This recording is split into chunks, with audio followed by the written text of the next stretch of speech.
All right, we are back for our latest episode of Boardroom RevOps, where we're bringing you valuable tips from RevOps experts so you can make it to the C-suite. I'm James, co-founder of accounting and the RevOps BI platform. Excited to welcome Jag to the show today. He is an EMEA RevOps Director at Go Nimbly. Jag, great to have you on. Yeah, great to be here. Thanks, James. Yeah, I've been a fan of the podcast, so yeah, looking forward to this conversation. I appreciate it. Me too. I know it's been a long time in the works, so excited to get into it. Jack has spent most of his career delivering Salesforce and RevOps solutions as a consultant in agencies based in EMEA. Because of this, he has some really awesome insights into RevOps, tech, SaaS, all across the globe. So we're going to focus on that today and some of the trends that he's seeing. But before we dive right in, Jack, do you want to kind of share your background in more detail? Hopefully, I did it justice in a sentence, but what did I miss here? Yeah, so I appreciate that little intro. So yeah, I'm responsible for the EMEA practice for Go Nimbly. Go Nimbly are the first ever RevOps consultancy. We've been going for around 10 years, and we actually just crossed the 100 employee mark, which I think we're around 104 or 5, which for a services company is, pretty That's big. significant Yeah. milestone. Yeah, we're very, very pleased with that. Our sweet spot is high growth companies.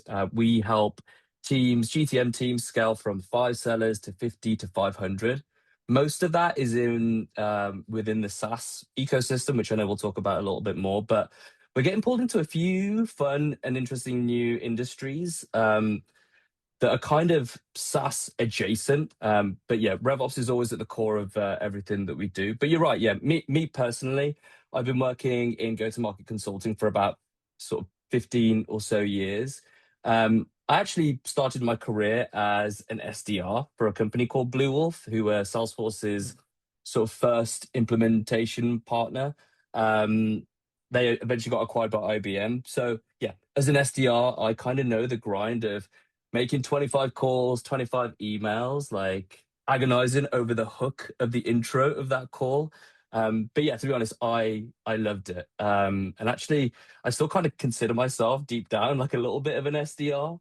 I love those initial conversations with customers, like understanding high level business objectives, mapping customer pains. I find it quite fulfilling. I then moved into GTM consulting at Blue Wolf for various and sort of onwards for various other consultancies, mainly in enterprise business transformation across EMEA. But yeah, now I'm at Go Nimbly, and yeah, I spend most of my days speaking with CROs, heads of RevOps, founders, everything around GTM strategy and execution, and yeah, just core RevOps vision.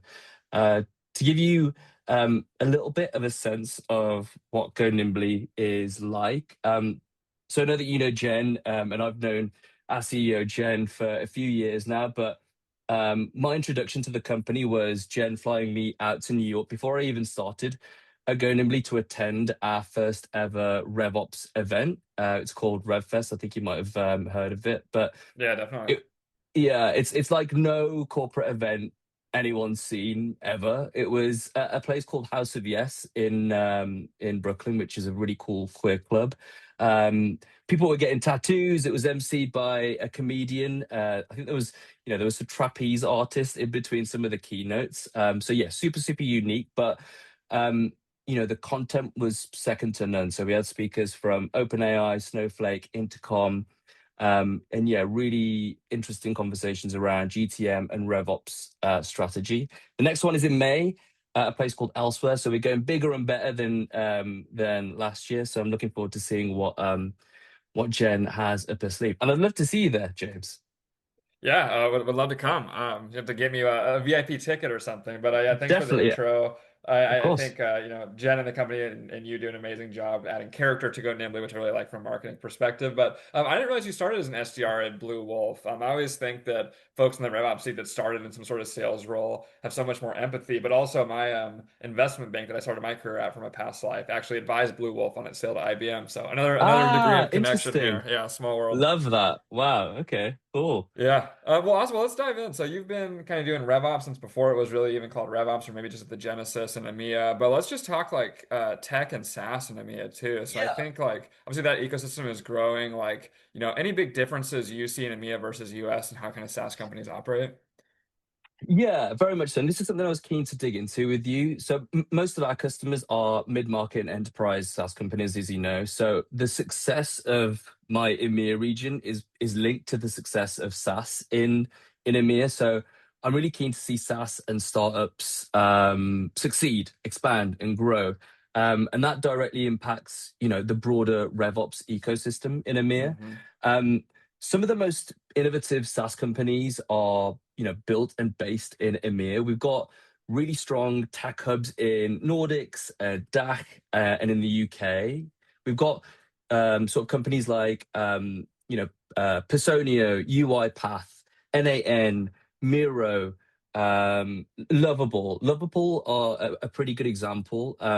They got to 100 million in ARR in something crazy like 8 months after reaching their first million, which makes them Crazy. the fastest growing startup in the world. And they're based in Sweden, right? So not far from me. Um, More specifically, where I'm based, so I'm based in London, in the UK. We have a very specific superpower, I would say, in this region, and it's fintech. If you Mm. look at the UK's top 20 companies, something like half of them are all in the fintech or payments space.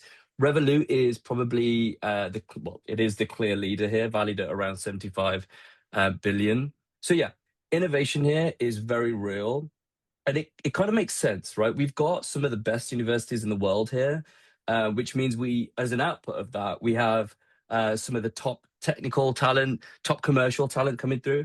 And actually, something that I'm finding a lot of value in when I'm hiring people in this region is we're seeing a lot of really good creative talent coming in. Mm. But as you know, a lot of the hottest SaaS companies here kind of tend to jump ship and grow their operations or IPO in the US. And I get it, right? They need to be able to access or have better access to capital markets, have a more flexible labor market, fewer regulations with, we have the EU Act. In EMEA, we have the EU data laws, we have GDPR, scaling across 27 different markets, 27 different job regulations, stock option rules. You know, it's exhausting, but don't get me wrong. I love what some of these sort of restrictions mean for the fabric or the thread of what makes up the EMEA region, and I'm proud of that because the EMEA's or European view on sort of how we look after employees, our consumers, the data that's related to it. Um, it's something I'm very proud of, but ultimately we've got to make it easier for some of these companies to grow here as opposed to jump ship and often move to the US. One really big piece of news that's actually come out yesterday. So at the moment, it's the World Economic Forum in Davos, and the president of the European Commission yesterday said that they were committed to creating what they're calling a unified European company structure, and they've called it EU Inc.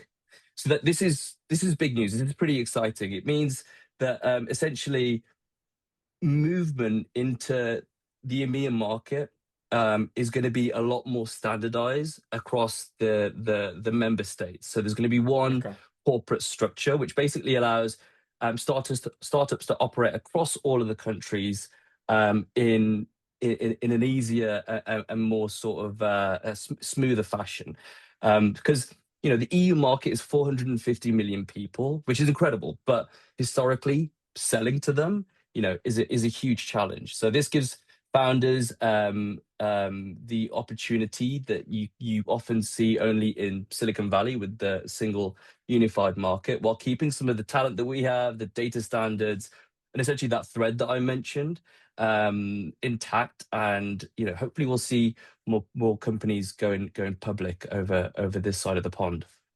For sure. That's really helpful kind of like backdrop and context. Like, what do you think this means for RevOps? And it's kind of like an intentionally broad question. I mean, RevOps in EMEA, I've heard in the past, and I'm curious if you agree. I hold this opinion kind of loosely just from hearsay, but it sounds like maybe RevOps slightly less invested in EMEA. I see a much leaner teams. Maybe have like one RevOps person. Maybe leadership doesn't fully even understand what RevOps is. Is this true? Do Yeah. you think this is going to change? How do you think about RevOps broadly in EMEA?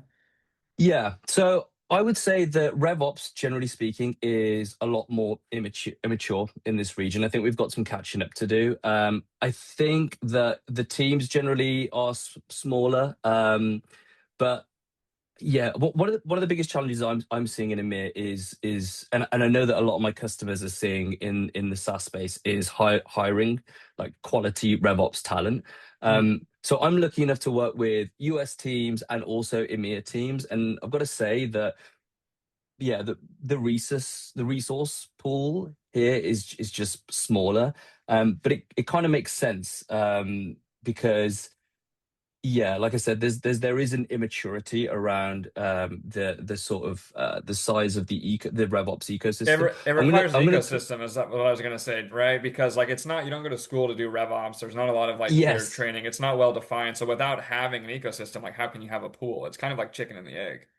Exactly, exactly. And we use the US as a framework for a lot of things, but RevOps is certainly one of them. And in the US, we've got a very strong and compelling sort of narrative and framework for it, and we're trying to adopt that. I'm going to throw some figures at you. Bear with me just to give you a size, I like love data. a Hit me. sort Yeah. of a view of the size. So in the States, there are around 12,000 people working in RevOps, so have the title of RevOps. And in the EU, it's closer to 4,000. The EU has around 450 million people. The US has around 340 million. So that means that US has roughly 35 RevOps professionals per million people, and the EU has roughly nine Hmm. RevOps professionals per million people. So per capita, the US has around four times more RevOps talent than Europe, right? Which is significant. But I think, but because so yeah, Go Nimbly were the first RevOps consultancy. So 10 years ago, when RevOps wasn't really sort of RevOps, right?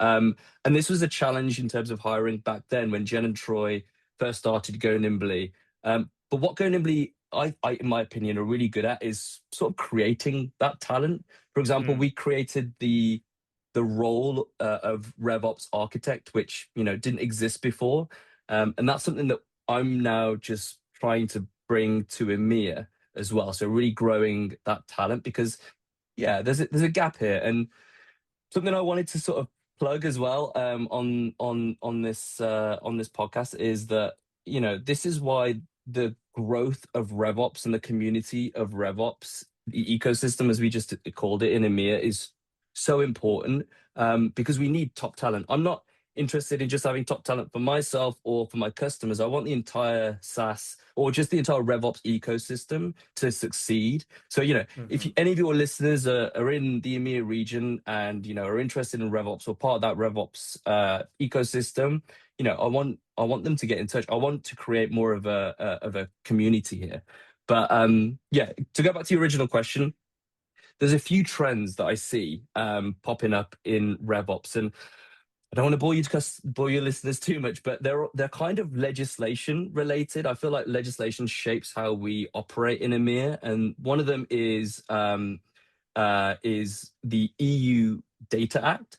So this came into play at the end of last year, and what it means is essentially the way that we sort of measure or use ARR as a barometer in SaaS and EMEA is going to change.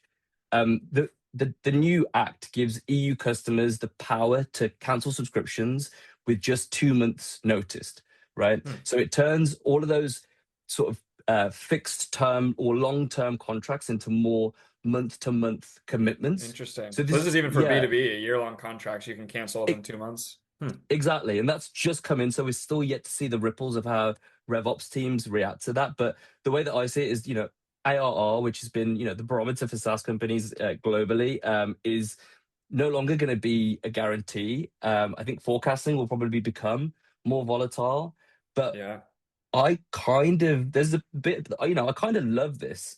What I feel like what we're gonna see is customer success really coming to the spotlight um, a lot earlier in the discussions because we need to now deliver value very quickly from day one. So I think this is going to be huge. And yeah, I'm looking forward to seeing customer success really being at the forefront of and moving up the funnel in terms of the discussions. Yeah.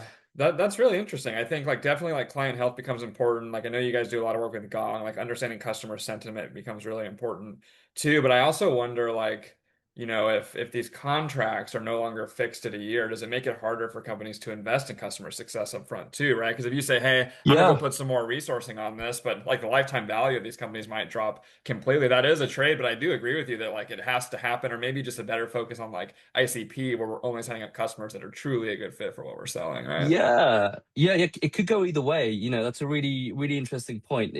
Is the capital going to be there to be able to invest upfront in those CS teams? I'm looking forward to seeing. I'm an optimist, and I'm hoping that it will bring that sort of innovation upfront a little bit more, and seeing some slight differences in the way that we approach customer success. But yeah, I'm an optimist in that sense. Well, it Um, kind of has to happen too, right? Or else you don't have a business. So I'm sure folks will exactly. find a way. That's Yeah. interesting. Talk to me about like AI, like any legislation you're seeing on the AI front in the EU and how that kind of impacts RevOps or trends broadly. Yeah, so again, another sort of bit of legislation. So the EU AI Act is setting trends here as well. So Gong recent released their annual report. It's called the State of Revenue AI, and EMEA was like called out, and it's in lots of studies, but called out as being a slower adopter of AI. And one of the themes that I read about in reasoning for this was because of the regulation and the governance. And I feel like, yeah, part of that is true. But what I think is actually happening is that regulation has kind of forced us in EMEA to do the hard work early. So, what does that mean? It means we're now being sort of guided to explain our AI, document it properly, make it traceable, log what's happening, or log what it's doing essentially, and why, and where and when. And not every part of the AI Act is going to be directly applicable to every SaaS company and all RevOps teams. But what I'm seeing, it's kind of driving the mindset of auditability and traceability, and how essentially RevOps teams think about how they design AI.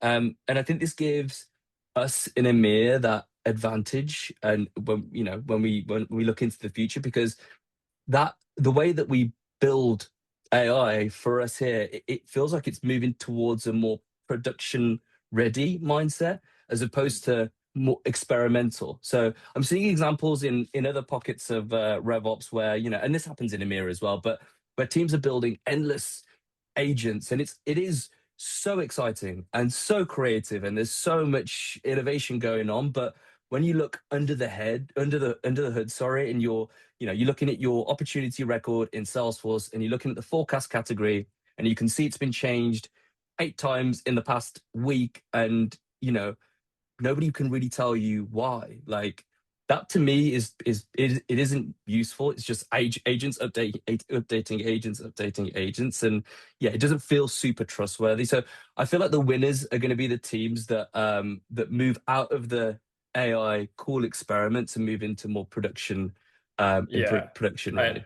I totally agree with that, and we're seeing like more demand for just like the snapshotting that we do at accounting to like basically Cool. have that audit trail and like see understand like who made the changes people are documenting AI. But couldn't agree with you Mm, more that I think like even legislation aside, but I think these go hand in hand. That like you have to know kind of like what you're solving for and like what data feeds into this, and that your data is actually trustworthy and high quality to take advantage of this. And it sounds like you guys are kind of like forced into that based on kind of some yeah, of the trends at EMEA. totally, Interesting. totally. That's great. I'm conscious of time here. This has been super Yeah, interesting insight to the EMEA, but I also want to talk about just like on the job RevOps in EMEA. So for folks like this can kind of go either direction. I've heard some folks that, just need a change in life and want to go work in London or Germany or somewhere, or maybe their US-based companies are expanding to EMEA and they need to think through like an EMEA-based rollout for the first time. You talked about, the various different cultures and legal environments, although yeah. maybe that's changing with EU Inc. Like, just talk to me broadly about EMEA rollouts, EMEA expansion as a RevOps leader. Like, what should folks be thinking about? How can they execute well? Yeah. So I've kind of most of my consulting career I've built out of helping organizations roll out across EMEA. So one of the things that I would say is, and I'm probably sort of uh, turning business away by saying this, but if you're considering expanding into Europe, or it goes two ways, right? So one is a lot of US companies want to expand into Europe. A lot of European companies want to expand into US. We see that very frequently. And what I would Hmm. say when companies are looking into doing that, first of all, I would ask, like, is this expansion completely necessary? If it's purely TAM, so total addressable market driven, I would say deeply analyze your current TAM and make sure that you're maximizing everything that you can within your core market. I was listening to the head of RevOps at Personia, a brilliant operator called Shantanu, who I've had the pleasure of working with over the last few months. And he was saying that, before moving into more geographical expansion, there's other ways to expand your business. You can expand and create sort of complementary products that you can develop, which will benefit your existing customer base. You can move from up market or down market, from SMB to mid market to enterprise, or the other way around. Or you can grow into various other channels. So there's different ways to grow your business. But if the answer is you are ready to grow TAM into EMEA, then you've got to understand that there's complexities, right? It's a complex region. There's a bunch of different languages. There's a bunch of different currencies, employment laws, data laws, AI laws that I've just talked about. It's really complex, and we talk a lot about culture being one of them. Now, culture's an interesting one, right? Because I really like this book called The Culture Map. It's by an American author called Erin Meyer, and she talks about the nuances around selling and growing teams. Um, in EMEA essentially, or globally. So I would highly recommend reading that book before you do expand, because it's good context. But once you've read the book, I would say kind of throw it away. I know that sounds completely odd because yeah, but the reason I'm saying that is um, that that book and those ideas are kind of based on cultural nuances, right? So Germans are direct with feedback, or Japan avoids conflict, etc., etc. To me, those are stereotypes, right, which are Hmm. damaging towards a progressive society. So I would kind of approach things in a different way, because you're never going to be able to account for each individual cultural nuance between regions and people and backgrounds. In my opinion, to be able to succeed and grow successful teams, you need to focus on your team culture, your internal culture, and the values that you bring as an organization, because to me, that overrides completely the national culture.